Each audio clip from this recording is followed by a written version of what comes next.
Welcome to the debate. Today we are walking into the faculty lounge, closing the door, and having the conversation that, well, every educator is currently having in hushed tones over lukewarm coffee. We are talking about the fact that the essay, the primary tool we have used for centuries to assess human thought, might be dead. Or, at least it's on life support. That is a very dramatic opening. I'd argue it's not on life support, it's just getting a pacemaker. We're talking about generative AI, specifically tools like ChatGPT, and whether their integration into universities is a crisis of integrity or maybe a long overdue evolution of how we work. Right. And the central question we are wrestling with today is this. Does the use of AI in academic writing represent a fundamental erosion of critical thinking? I mean, essentially outsourcing the heavy lifting of the human mind. Or is it a pragmatic tool that requires us to completely redefine what we even mean by cheating and writing? And to keep us honest, we are looking at two very different pieces of research that really bookend this argument. Exactly. To explore the risks, the cognitive and ethical fallout, I'll be drawing heavily on a 2025 review by Deep and Chen titled The Role of AI in Academic Writing.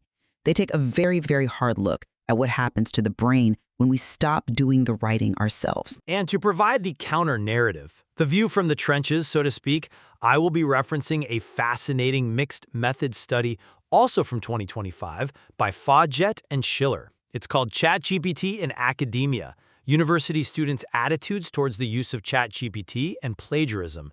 This gives us hard data from over 600 university students in Hungary. It moves us away from pure theory and tells us what students are actually feeling and doing. I want to start with the core thesis from Deep and Chen because I think it captures the fear that a lot of us have. Their argument is that writing is not a product. It isn't just a stack of paper you hand in to get a grade. Writing is it's a thinking process. It is the mechanism by which we structure our internal world. Writing is thinking. It's a classic adage. It's classic because it's true. Deep and Chen argue that the primary danger here is something called cognitive offloading. Okay, let's pause there. Cognitive offloading sounds a bit like corporate jargon. Can you unpack that for us? Sure. Imagine you're hiking up a mountain. The physical exertion, the struggle of the climb, that's what builds your leg muscles. Cognitive offloading is like taking a helicopter to the summit. You get to the same destination, the top of the mountain, but your body hasn't changed. You haven't developed the muscle.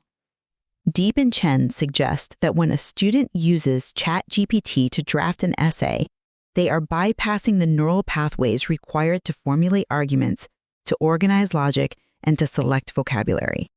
So the student hands in a paper that looks professional. Exactly. And this is the surface-level trap that Deep and Chen warn about. Tools like ChatGPT or even advanced assistants like Quillbot, they produce text that is grammatically perfect. It's polished. It flows. But that surface perfection masks a total lack of genuine insight. There is no writer's voice because there was no struggle to find it. The student is, in effect, presenting a facade of understanding. I see the logic in that, and I don't deny that the helicopter scenario exists. But I think you're painting a picture of a student body that is, inherently lazy or just looking for a shortcut. The data from Fawcett and Schiller paints a much more complex picture. How so? Well, they surveyed 607 students using a mixed methods approach, meaning they looked at the hard numbers but also dug into the qualitative why. If the narrative was simply students love cheating, we'd expect to see massive enthusiasm for these tools, but we don't. The data shows they rate ChatGPT as only moderately useful, a mean score of 3.13 out of 5. And while they find it easy to use, a mean of 4.27. The most interesting stat to me is the anxiety. Anxiety about getting caught? No, not just that. Anxiety about the tool itself. The mean score for anxiety was 3.11. That is a significant chunk of the student population who are stressed out by this technology. Fawcett and Schiller found that students view AI as a double-edged sword. They aren't just looking for a generate essay button. They are using it for note-taking, for research assistance, for organizing their chaotic schedules. But here is where the lines get blurry, and this is where Deep and Chen raise a massive red flag regarding definitions. You say research assistant. I say authorship outsourcing. Deep and Chen argue that AI has blurred the distinction between what's acceptable paraphrasing and what is just an ethical text manipulation. Can you give me an example? Okay, let's say a student has a mess of notes. They feed it into ChatGPT and say, organize this into a coherent argument. The AI does it, it creates the logical flow, it builds the transitions. The student then reads it over and hands it in. Who wrote that? I mean, the student provided the raw materials, but the intelligence, the synthesis, was the machine. Deep and Chen argue it is becoming nearly impossible for educators to assess whether the student actually understands the connection between those notes or if they just employed a really, really good editor. But isn't that just a definition problem we need to update? If I use a calculator, I am outsourcing the arithmetic, but I am still doing the math. I am still solving the problem. If a student uses AI to handle the syntax and the grammar, aren't they just freeing up their brain to do the higher level thinking? And that is the efficiency argument. And I want to target that word, efficiency. Deep and Chen suggests that AI is often sold to us on this premise of efficiency generating ideas, structuring drafts faster. But in education, efficiency is often the enemy. That's a bold claim. Why is efficiency the enemy? Because learning happens in the inefficiency. It happens in the friction. It happens when you stare at a blank page and you don't know what to say, and you have to wrestle that thought into existence. If a student uses ChatGPT to generate ideas and structure, they are outsourcing the most difficult cognitive work. They are letting the machine do the heavy lifting of logic. To go back to my analogy, if you take the helicopter, you're very efficient at getting to the top of the mountain, but you are still physically weak. I have to push back on this. You're prioritizing the struggle, as if the struggle itself is the only way to learn. Fodge and Schiller's study highlights perceived usefulness. Students clearly see value in the tool for enhanced plagiarism detection and improved accuracy. They're using it to clean up their work, to check their own biases. And let's talk about a specific group mentioned in your own source material, Deep and Chen, non-native English speakers. Right, Deep and Chen do acknowledge that benefit, yes. It's not just a benefit. For some, it's a lifeline. For international students, the linguistic barrier, the struggle with prepositions and syntax, can prevent them from demonstrating their actual critical thinking. They might understand the complex concepts of macroeconomics perfectly, but they can't express it in academic English. Fatt and Schiller's data implies that for these students, AI levels the playing field. It removes the barrier of language so they can focus on the ideas. I agree that is the strongest argument for integration. However, Deep and Chen offer a very specific warning about that crutch. If a student relies on AI because they lack linguistic confidence, they risk never acquiring the language at all. I mean, you don't learn to speak French by having an app speak it for you. You just become a supervisor of the app. But are we teaching them English, or are we teaching them economics? In a university setting, the ability to articulate your thoughts is part of the discipline. You cannot separate the thought from the language used to express it. And there is another danger here that specifically applies to students using this as a knowledge crutch: hallucinations. The lying AI. Precisely. There is a fundamental difference between your calculator analogy and a large language model. A calculator gives you a definitive, correct answer. If you type 2 + 2, it is always 4. A large language model is probabilistic. It is guessing the next word. It hallucinates. Deepen and Chen are very specific about the risk of factual inaccuracies. If a student relies on AI because they lack subject matter confidence, they also lack the critical skills to spot when the AI is just making things up. That is a real risk. But have you considered that the students might be more aware of that risk than we give them credit for? Are they? Really? Fodge and Schiller's qualitative data shows that students have limited trust in AI accuracy. One participant specifically said, and I'm quoting here, "It is a misconception that it right solves everything for us because the answers are not always accurate. They know it lies. They are navigating that risk. They aren't blindly copying and pasting. They are verifying." Some are. I'm sure some are. But I worry about the ones who aren't. And I worry about the pressure that leads them to use it, regardless of the risk. We aren't just dealing with well-intentioned researchers here. We are dealing with students under immense pressure. Well, that brings us to what I think is the most explosive finding in the Fodge and Schiller study, the demographics, specifically the gender gap. I saw that in the data. It was stark. It was massive. When they broke down the attitudes by gender, they found that male students perceive higher usefulness and lower risk regarding ChatGPT. They are, diving in head first. But female students? They report significantly higher anxiety, a mean of 3.29, compared to males at 2.85. Females also perceive higher general risks associated with the technology. That is a significant divergence. How do you interpret it? I interpret it as a warning sign for policy.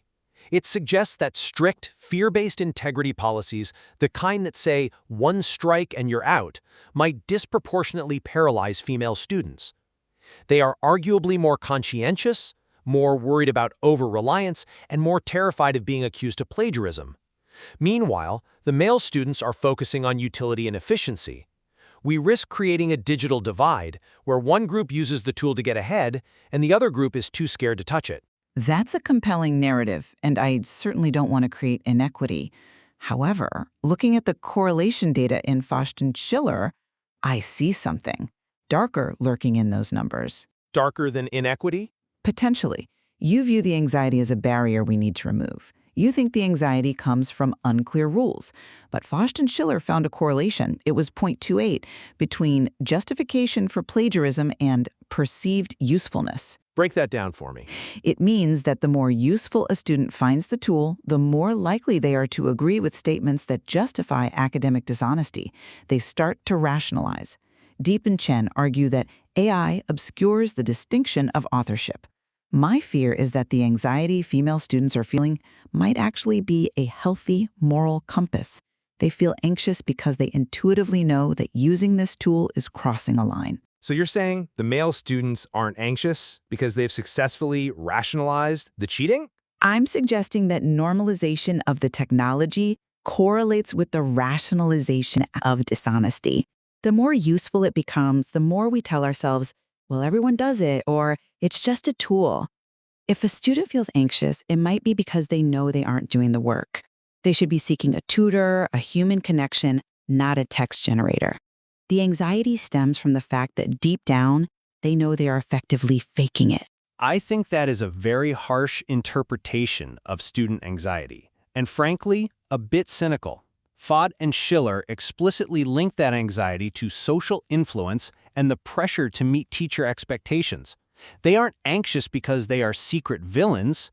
They are anxious because the rules are ambiguous and the stakes are life-altering. They see their peers using it, they see the job market demanding it, and then they see their professor threatening them with expulsion. If we demonize the tool, we just increase the anxiety without stopping the usage. Then let's talk about the solution.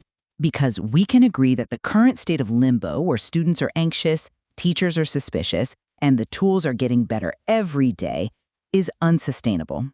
We need to talk about practical application and the future of assessment. Completely unsustainable. So where do we go from here? Deep and Chen demand a return to process-based assessment. Which means? It means the final essay can no longer be the sole basis of the grade. If the final product can be generated by AI in seconds, then the product is worthless as a metric of ability. We have to grade the process. We have to see the drafts. We have to see the version history. We need oral defenses of the work. That sounds incredible in theory and impossible in practice. You're asking overworked professors who are already managing hundreds of students to now grade 5 drafts for every single student? That's just not scalable. It is resource intensive, I admit. But Deep and Chen also suggest a method that incorporates the AI that might be more manageable. They suggest positioning AI as a starting point for critique.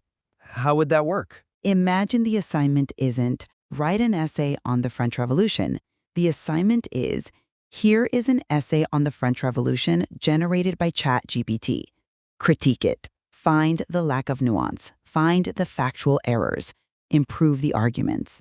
I actually love that. Deep and Chen insist that unless students can critique the AI, they haven't learned the material. You move the student from the writer to the editor. This forces them to engage with the material at a higher level Because to correct the machine, you have to know more than the machine. And that aligns perfectly with what the students in the Fadge and Schiller study said they wanted. The qualitative findings showed that students want to use it for strategic source integration. They don't want to copy-paste, they want to use it to organize their thoughts. If we teach them to critique the AI output, we are teaching them that strategic skill. But I still have a reservation. Strategic source integration can easily become a euphemism for letting the AI stitch my thoughts together. Not if the assessment is designed correctly. Fadge and Schiller argue that institutions must stop treating AI usage as binary, cheating versus not cheating. They advocate for a pragmatic view. This was mentioned in the literature review of Deep and Chen as well, citing a paper by McIntyre. We need to focus on learning outcomes. If a student uses AI to organize their notes and then writes a brilliant, original critique of those notes, have they cheated or have they been efficient? If the AI organized the notes, the student lost the cognitive benefit of synthesis. Organizing is thinking. You build the house by deciding which brick goes where.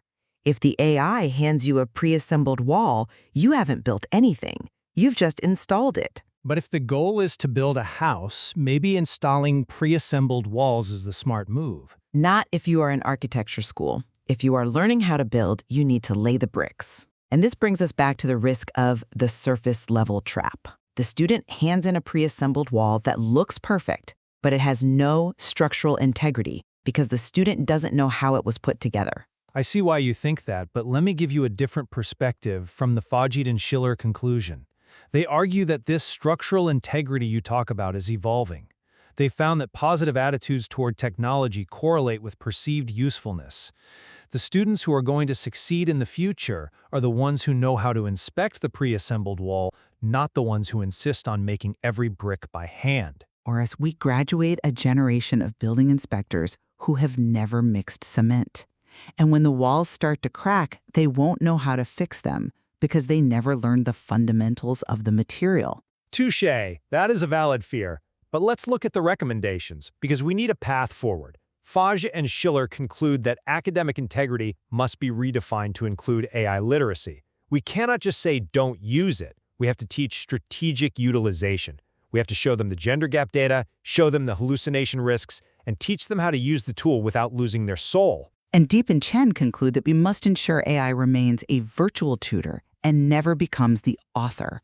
The distinction is subtle but absolutely vital. A tutor asks you questions, an author gives you answers. A tutor says, "Have you thought about this argument?" An author says, "Here is the argument." I think that's the golden rule right there. If the AI is prompting you to think, it's good. If it's thinking for you, it's bad. Exactly. So as we wrap this up, let me try to summarize where the student-centric perspective leaves us. Please do. The Fadge and Schiller study essentially tells us that students are not mindless cheaters. They are navigating a complex landscape of utility and anxiety. They are using these tools because they are useful and easy, but they are terrified of doing it wrong. And they